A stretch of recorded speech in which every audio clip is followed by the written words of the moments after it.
સુરતમાં ભાજપ નેતાઓનો જાહેરમાં બર્થડે સેલિબ્રેશનના નામે તાઇફાઓ સામે આવી રહ્યા છે.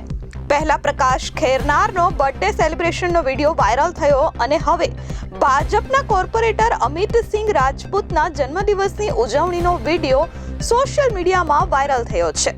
લિંબાયતમાં જાહેર રોડ પર ફટાકડા ફોડી કોર્પોરેટર અમિતસિંહ રાજપૂતે એન્ટ્રી કરી અને જાહેરમાં સ્ટેજ બનાવી કાયદાનો ભંગ કરી સ્ટેજ પર કાર્યકરો અને મિત્રો સાથે કેક કાપી.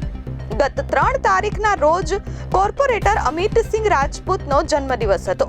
આમ તો જાહેરમાં જન્મદિવસની ઉજવણી કરવા પર પ્રતિબંધ છે, છતાં પણ ભાજપના નેતાઓ અને કાર્યકરોને કોઈ પણ જાતના નિયમો ન લાગતા હોય તેવું સ્પષ્ટ દેખાઈ રહ્યું છે. જાહેર માર્ગ પર મોડી રાત્રે જન્મદિવસની ઉજવણીની આડમાં કરાયેલા આ તાઇફાથી હવે વિવાદ થયો છે. પહેલા પ્રકાશ ખેરનારનો બર્થડે સેલિબ્રેશનનો વિડીયો વાયરલ થયો હતો.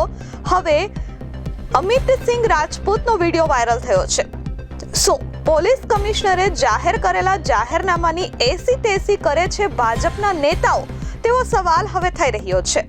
શું કોઈ નિયમ ભાજપના કાર્યકરો અને નેતાઓને લાગતા નથી? અગાઉ પણ અનેક વખત વિવાદમાં સપડાઈ ચૂક્યા છે કોર્પોરેટર અમિતસિંહ રાજપૂત. અનેક વિવાદ બાદ પણ કોર્પોરેટર અમિતસિંહ રાજપૂત વિરુદ્ધ શા માટે પક્ષ દ્વારા કોઈ કાર્યવાહી કરાતી નથી? શું સામાન્ય નાગરિકો માટે જ કાયદાઓ ઘડવામાં આવ્યા છે? ભાજપના નેતાઓ સામે નિયમ ભંગ બાદ પણ કોઈ કામગીરી કેમ કરાતી નથી? હવે જોવું રહ્યું કે કોઈ કાર્યવાહી થશે કે પછી ભાજપના નેતાઓ બેફામ બનીને નિયમોનો ભંગ કરતા રહેશે.